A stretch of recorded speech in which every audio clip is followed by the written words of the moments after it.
Alrighty, welcome back everyone. We will just jump quickly into this one following the previous lesson on split table configurations, where we went through all of the system-wide setups collectively. Now, if you have not watched that one yet, I would strongly recommend that you do so prior to watching this one. But what we'll do here is run back through those setups, but only showing how the system has been configured in this instance, which you can see from the title screen here is going to be for our manual workflows, where the system isn't really set up to automate much of anything split table related. Then the next lesson we'll do quite the opposite, where we'll have things set up in a more automatic and efficient way. I guess that's arguable or debatable depending on the venue and whether or not you would like things to be more manual or more automatic as far as split tables goes and the workflows that are involved. But just keep in mind that some of the things that we'll see in both this lesson and the next one can be sort of mixed around. In other words, there could be some manual configurations in place and some auto configurations in place at the same time. I'll make it a point to mention as many of those scenarios that I can think of as we go, but of course there could be a couple that I'll miss. But anyway, not much of an agenda to cover aside from what I've mentioned. So let's get into back office and I'll show you how the database is configured for us here.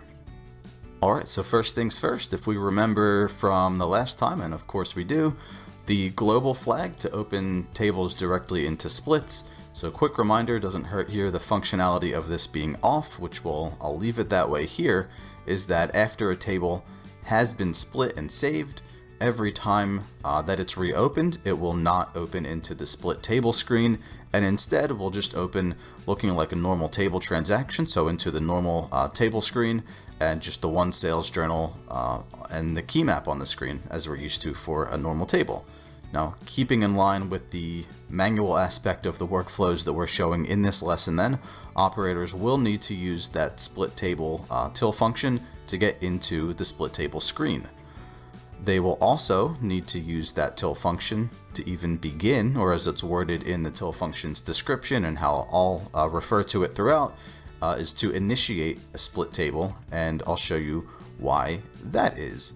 Because at the venue level for the table group that we'll be using for split tables, we have all of the relevant flags turned off that would otherwise automate anything for us from a split table perspective. So we're not prompting operators to ask for the number of guests, and because that flag is off, we certainly cannot also ask if that number of guests should be turned into splits. I should also point out that the venue level flag for hiding the base split table is also off. Now you may be thinking that has nothing to do with split table workflow per se, because isn't that simply going to hide the base table? Now, while that is correct, you might remember that I mentioned in the last lesson that if this flag is on, not only will the base table be hidden, but because the base table is being hidden, anytime the table is opened, it's going to open into the split bill screen, meaning that this would override the global flag for opening directly into splits, like how I've got that off now. So to align with our manual workflows that we're featuring in this lesson, we'll be leaving this one off too. But that's it, nothing else to show you as far as configurations go. You'll see the different workflows that we'll encounter in SmartPause just based on what we've seen here. Yeah, no need to go through the till functions again that we went through last time, show them to you in back office or anything like that. You'll see them in action from SmartPause, or at least some of them in this lesson, and then some of them in the next lesson. So speaking of which, let's jump over to SmartPause now. Okay, so first actually, before we even get into split tables, I want to show you some functionality for simply dividing them evenly. Because after all, sometimes that's all the guests really want, is an option to pay separately, and they're fine with working out the rest on their own as far as who owes what. So of course we can take separate individual payments through SmartPause. Maybe one person pays $50 in cash, the next person has a gift voucher, and maybe a third person pays the remainder on a Visa card or MasterCard or Amex or whichever. But we also support a very quick way using a till function to divide payments evenly. You know, just in case no one has a pocket calculator handy. Obviously I'm being facetious there because we all have those nowadays. But anyway, let me just show you. This is something that can be used as a sort of courtesy to guests. So I will just, I'll add a new table here and I'll add some products to it. Cool, and I will just save that and I will reopen it.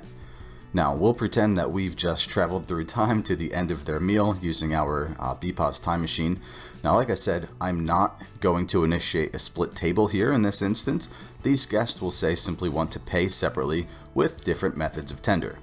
So of course, as I said, we could easily go to the payment window and we could do we could do what I explained a minute ago, where everyone just sort of works out, okay, you owe $45, you owe $56, whatever the case may be. But what if they just want to pay even payments or as close to even as possible? So what I've got here, if I head to the other table functions tab, is a till function called divide payments. Which, by the way, there's no need for me to show you how to set this till function up because there are actually no setup options for it. Just place it wherever you'd like, if you'd like to. But what this will do is simply prompt the operator for the number of guests, and will calculate even payments based on that and based on the table balance. Cool, so the current balance is $173.50, and let's see. So, all right, we've got 3 guests here. I'll enter that. And just like magic, the system will tell us the amount that each person will need to pay to cover the table's balance. Even offers to print that out for us.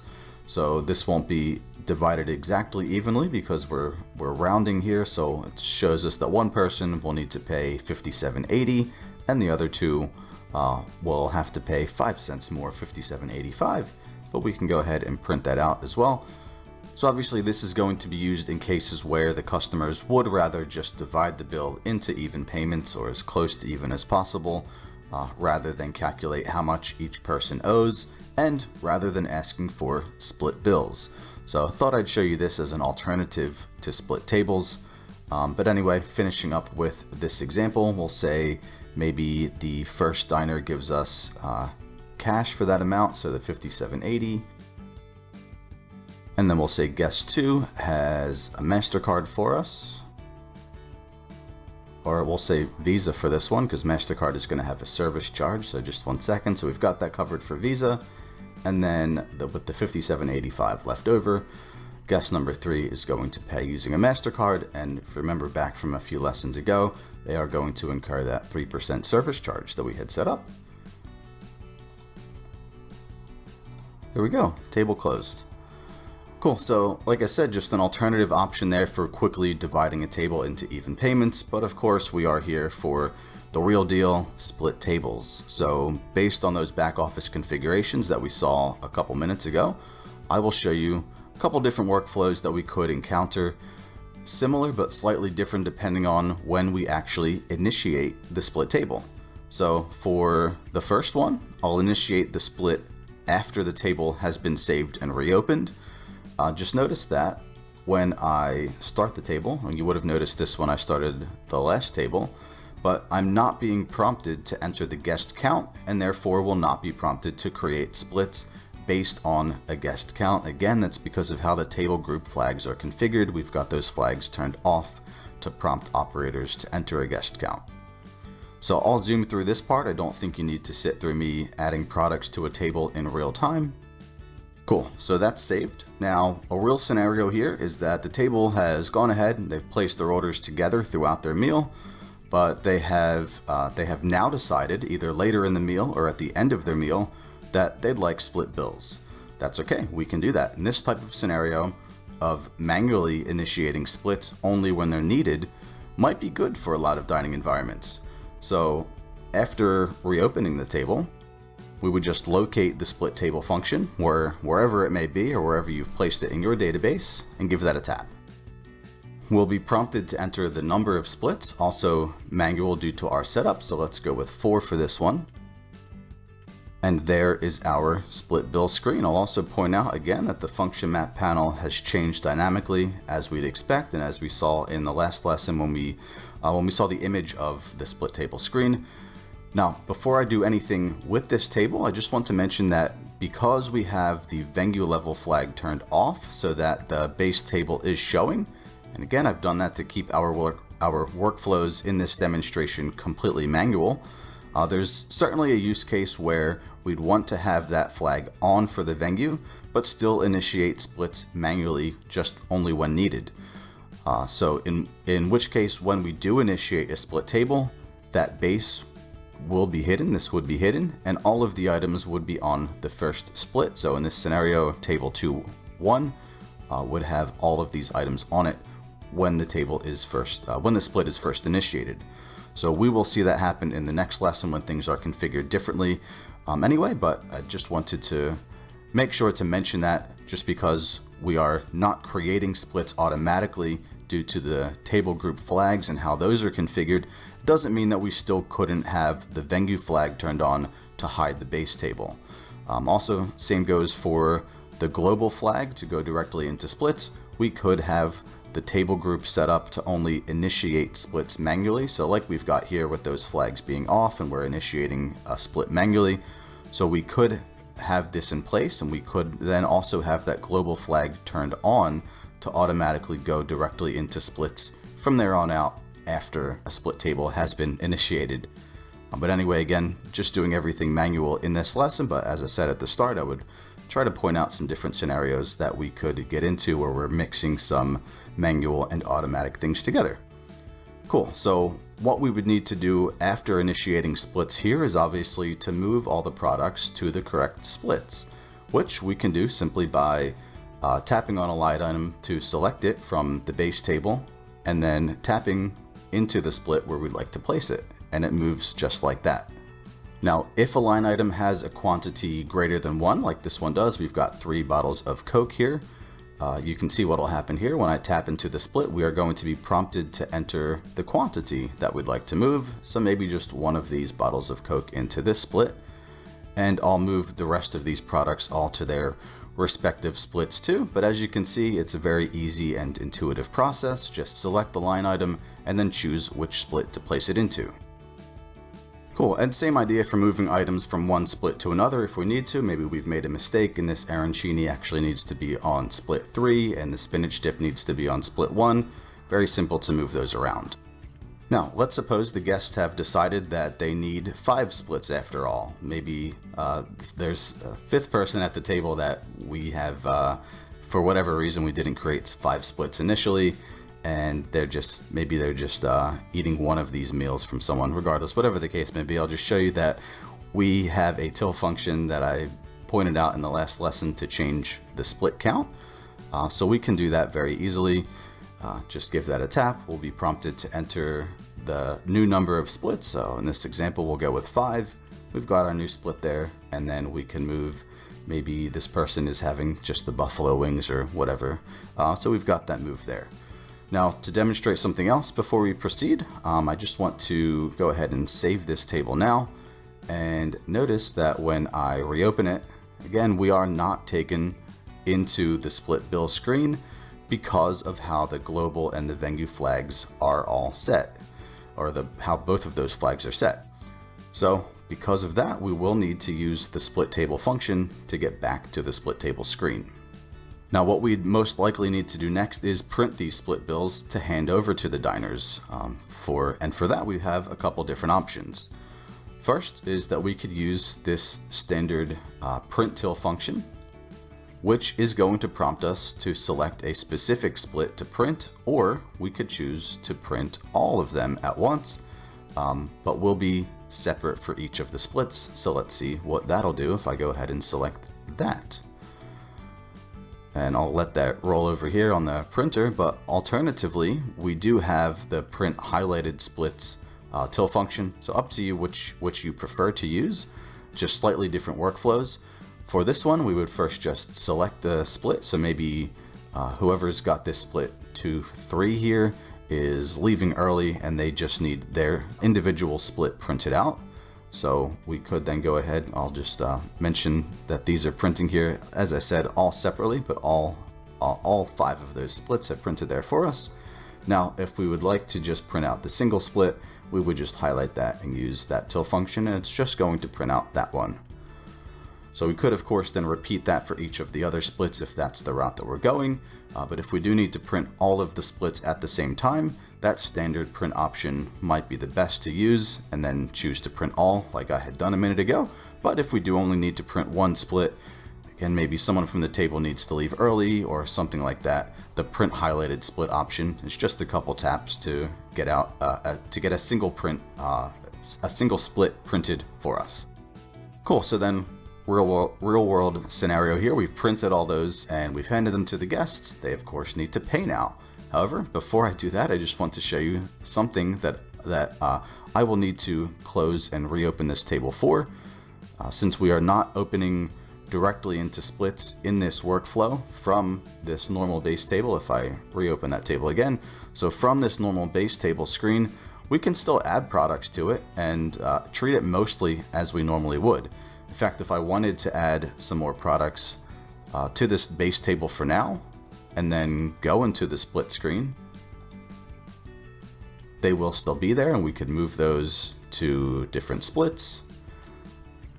Cool, so we can still do that. That's one advantage of not going directly into splits and not hiding the base table, is that we can still order products to the base table and then perhaps decide later on which split they might need to go to. Cool, so let me resave that and reopen that again because that's, whoop. Cool, slight technical difficulty there. Smart Controller decided to shut down on me. That's what you get for using a training database here.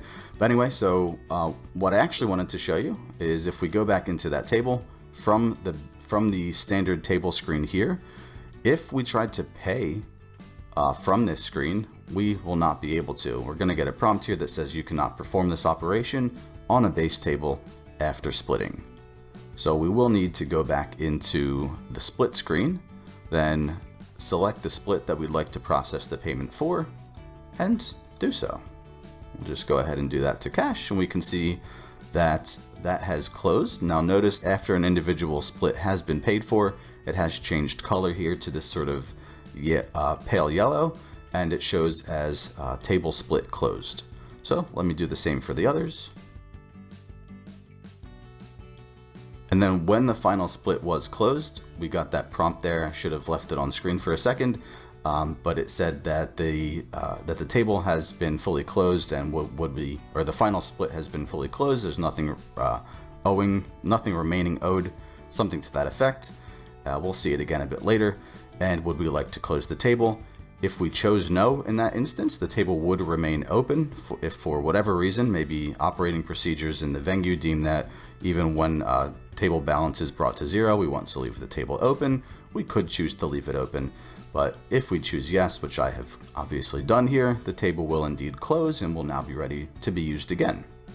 So that is split table example number 1, fully automated based on our back office configurations, but we can see how that type of process could be used and might be necessary in some venues where we only want to initiate split tables occasionally when guests ask for it.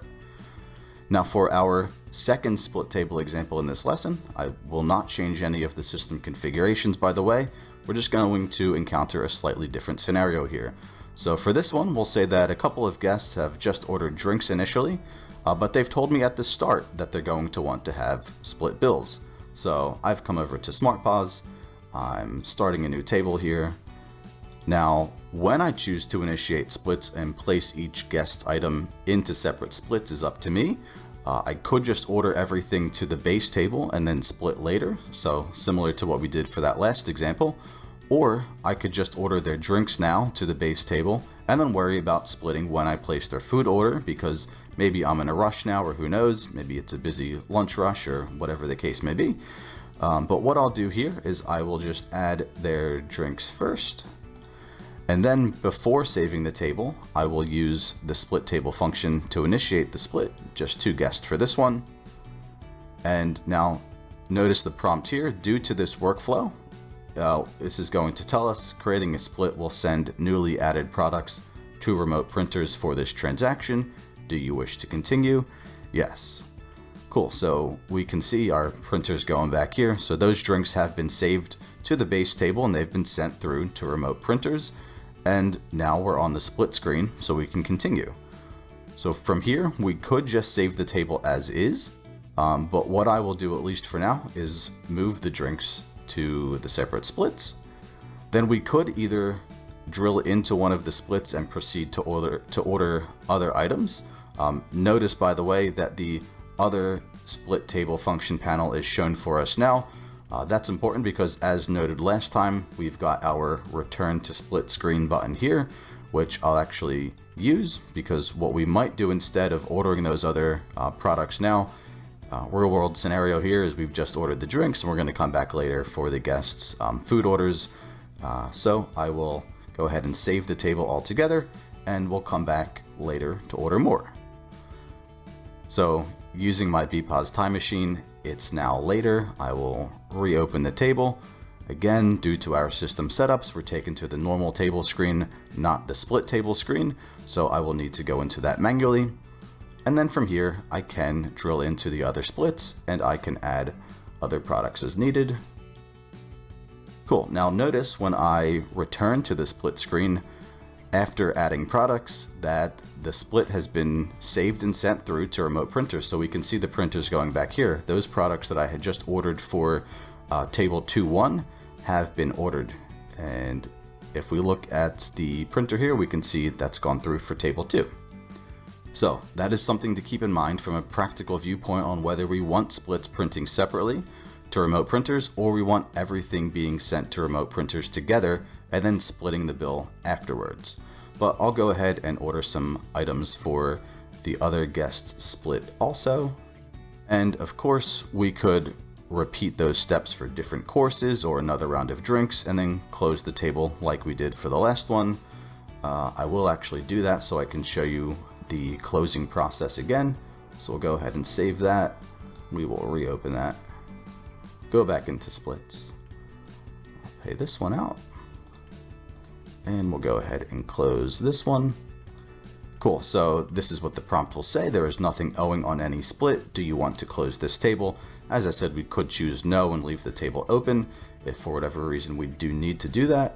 But I will go ahead and click yes. And then we've got that the table 2.2, so the second split here, is paid in full, and the full table 2 is now closed.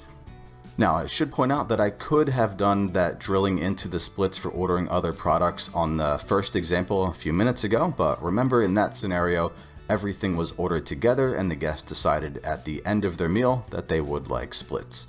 But either way, a couple different examples here and just showing you some of the overall features and manual workflows that we could encounter.